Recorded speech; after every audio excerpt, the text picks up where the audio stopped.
Dear students, हमारे सामने question है एनसीईआरटी एग्जाम्पल 9.7। क्वेश्चन है the spin only magnetic moment of MnBr4 two negative is 5.9 Bohr magneton.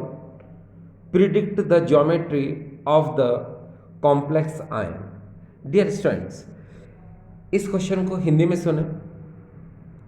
देखिए यहाँ पर MnBr4 टू नेगेटिव इस संकुल आयन का चुंबकीय आघूर्ण यानी कि चक्रण चुंबकीय आघूर्ण का मान 5.9 Bm बोर मैग्नेटॉन है।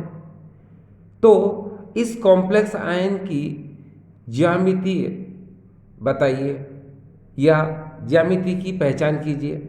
तो डियर स्टूडेंट्स, एक बार इंग्लिश में सुन लीजिए। इंग्लिश में the spin only magnetic moment of MnBr4 two negative is 5.9 Bm।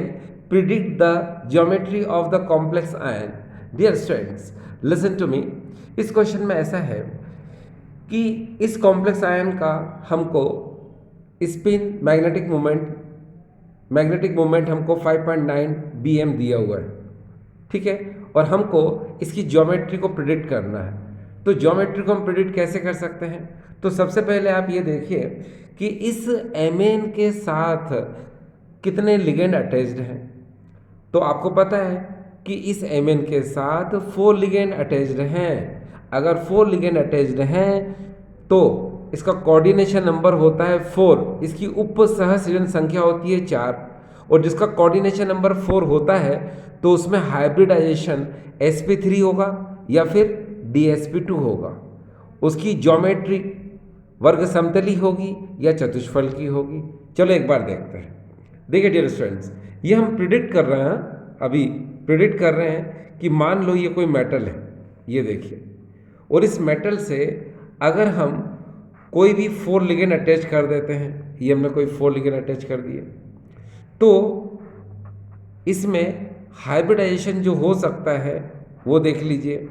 वो हो सकता है कि dsp2 हो, वो हो सकता है कि sp3 हो। ठीक, अगर dsp2 होगा तो इसकी ज्योमेट्री आपको पता है क्या होगी? स्क्वायर प्लेनर, ठीक है, इसे कहते हैं वर्ग समतलीय। या फिर अगर sp3 हुआ तो होगा टेट्राहेड्रल। ये देखिए टेट्राहेड्रल, हिंदी में चतुष्फल की है,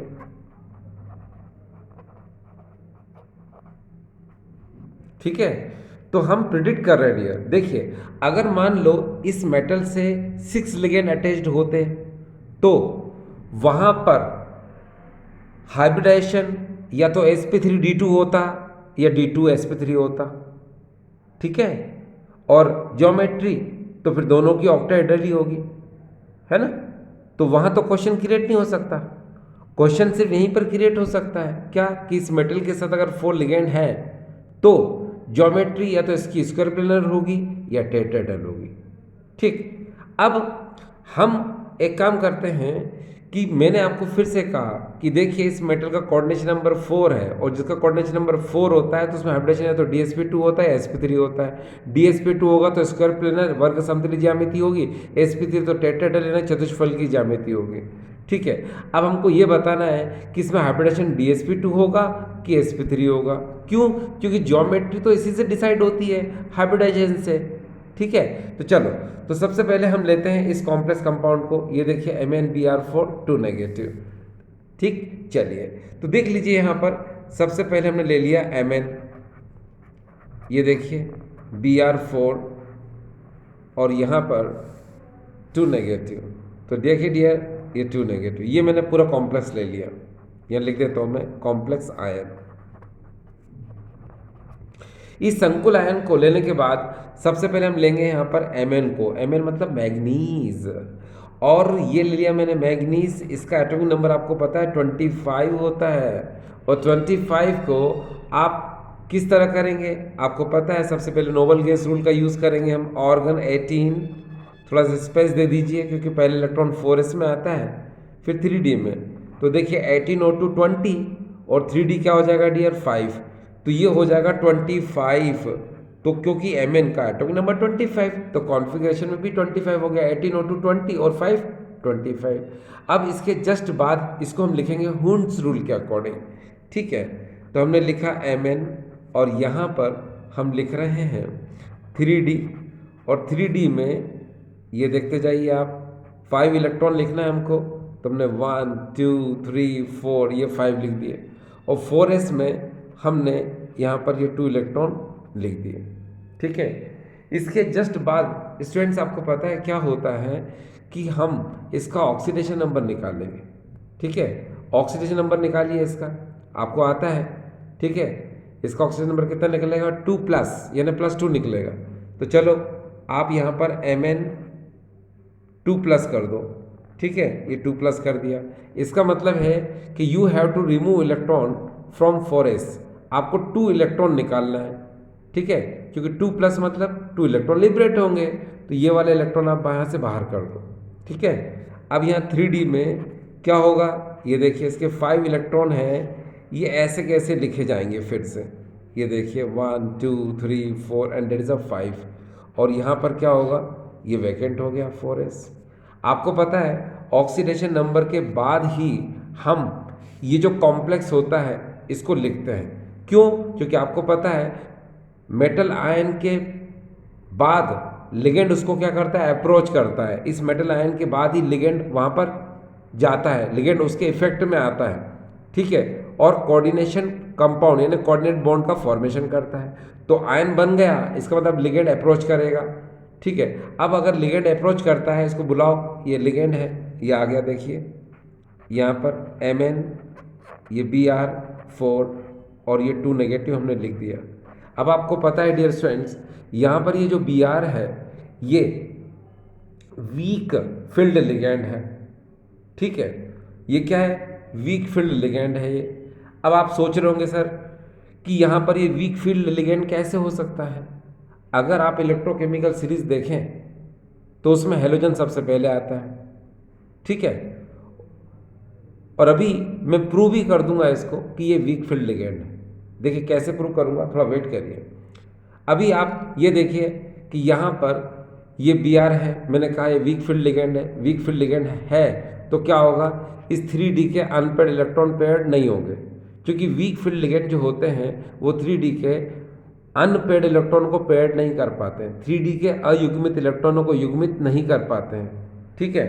तो ये 3D के इलेक्ट्रॉनों को आप ऐसे कैसे लिख दीजिए, ये देखिए आपने ऐसे कैसे लिख दीजिए, ये देखिए 1 2 3 4 5। अब यहाँ पर क्या हुआ, 4s वैकेंट बचा है, और आपको पता है अकॉर्डिंग टू VBT किसी मेटल का जितना कोऑर्डिनेशन नंबर होता है उतने ही वैकेंट ऑर्बिटल ये मेटल आयन प्रोवाइड करती है ना। तो इस Mn का कोऑर्डिनेशन नंबर 4 है, क्योंकि Mn के साथ Br4 लिंक है, तो एक वैकेंट ऑर्बिटल तो Mn ने प्रोवाइड कर दिया और बाकी का 4p से कराएगी, ये देखिए। तो यहाँ पर हमने 3 ऑर्बिटल ले लिए, ठीक है। अब इन सबके सामने हम Br लिख देते हैं, देखिए Br Br Br Br, ये सब हेलोजन है ना।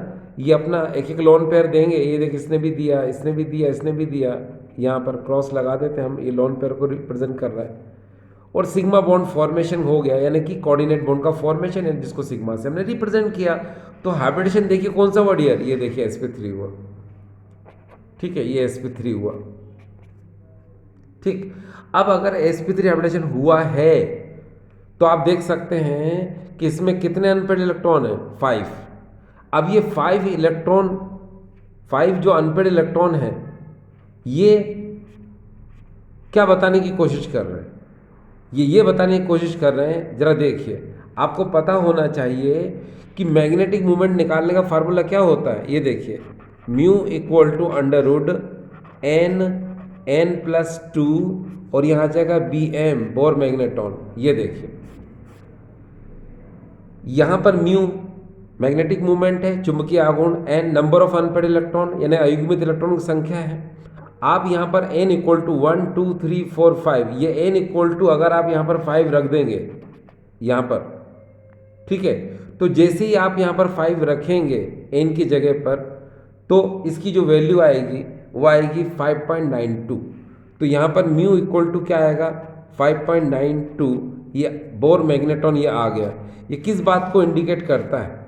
ये इस बात को इंडिकेट करता है कि इसकी ज्योमेट्री जो होगी वो sp3 ही होगी, यानी sp3 हाइब्रिडेशन होगा, ज्योमेट्री इसकी होगी टेट्राहेड्रल। ठीक है, कौन सी ज्योमेट्री होगी इसकी? टेट्राहेड्रल। अब आप सोच रहे होंगे टेट्राहेड्रल क्यों होगी? क्योंकि देखो ना 5.92 बोर मैग्नेट्रॉन, ये मैग्नेटिक मोमेंट था और इसके अकॉर्डिंग ही आपको बताना है किसकी ज्योमेट्री क्या होगी, उसका हाइब्रिडेशन क्या होगा। तो आपको पता है ये 5.92 कब आता है? जब यहाँ पर 5 अनपेयर्ड इलेक्ट्रॉन हो, क्योंकि जब 5 अनपेयर्ड इलेक्ट्रॉन को आप n की जगह पर रखोगे यहाँ पर, तो ये क्या मैग्नेटिक मोमेंट इतना आएगा।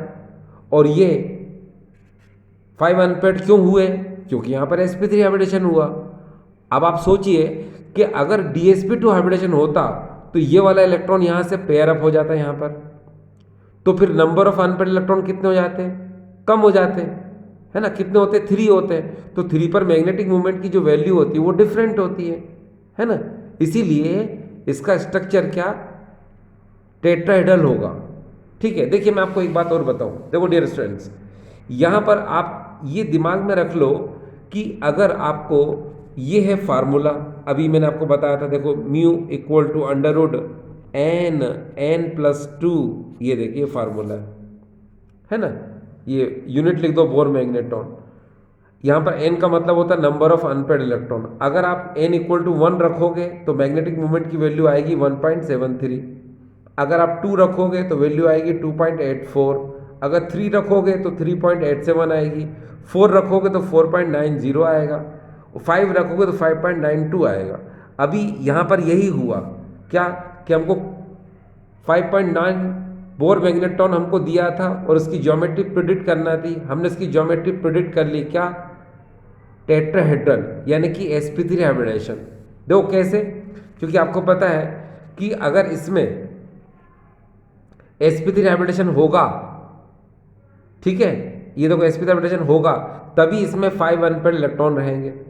और 5 अनपेयर्ड इलेक्ट्रॉन अगर रहते हैं, ये देखिए, तो इसकी वैल्यू कितनी आती है? इतनी आती है। ठीक, और इसीलिए इसमें sp3 हाइब्रिडेशन होने से इसकी ज्योमेट्री टेट्राहेड्रल होगी। अब अगर मान लो सपोज मान लो कि अगर हम इसकी ज्योमेट्री बता दें कि स्क्वायर प्लेनर होगी, तो भाई ये वाला इलेक्ट्रॉन यहाँ से यहाँ चला जाएगा, यहाँ चला जाएगा, तो अनपेयर्ड इलेक्ट्रॉन कितने होंगे? 3। और 3 अनपेयर्ड पर वैल्यू कितनी होती है? 3.87, जो कि हमको गिवन ही नहीं है, हमको तो 5.9 गिवन है। इसीलिए इसका एक्चुअल आंसर क्या आएगा? इसका एक्चुअल आंसर हमारे सामने है कि इसमें sp3 हाइब्रिडेशन होगा और इसकी ज्योमेट्री क्या होगी डियर? टेट्राहेड्रल। चलो तो यहाँ पर लिख देता हूँ मैं, इसकी ज्योमेट्री क्या होगी डियर? टेट्राहेड्रल। ये देख लिया हमने, टेट्राहेड्रल। अगर आपको ये वैल्यू निकालने में प्रॉब्लम आ रही है 5.92 कैसे निकालेंगे, तो चलो मैं आपको यहाँ सिखा देता हूँ, कोई दिक्कत नहीं। ये देखिए, आप यहाँ पर देख लीजिए, नो प्रॉब्लम। अब आप ये देखिए यहाँ पर अनपेयर्ड इलेक्ट्रॉन कितने हैं? 5।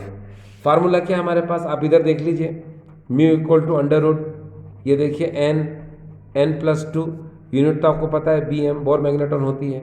n की जगह 5 रख दो आप यहाँ पर, तो mu equal to under root, ठीक है, n की जगह 5 रखो, 5, ये 5+2, ठीक है, और फिर ये bm, फिर mu equal to under root, ये 5 और 5+2 यानी कि 7, तो यहाँ 7 लिख दो, ठीक है, और बोर मैग्नेट्रॉन, फिर 7 5 जा 35, तो म्यू इक्वल टू क्या हो जाएगा? √35, ठीक है। और √35 अगर आप निकालेंगे तो वैल्यू कितना आएगा इसका? इसका आएगा 5.9, यानी कि 5.92, तो म्यू इक्वल टू आ जाएगा ये 5.92। चलो ये आ गया, ये 5.92। ठीक है, चलो तो ये क्वेश्चन तो आपको समझ में आ गया होगा। ठीक डियर स्टूडेंट्स, चलिए आगे चलते।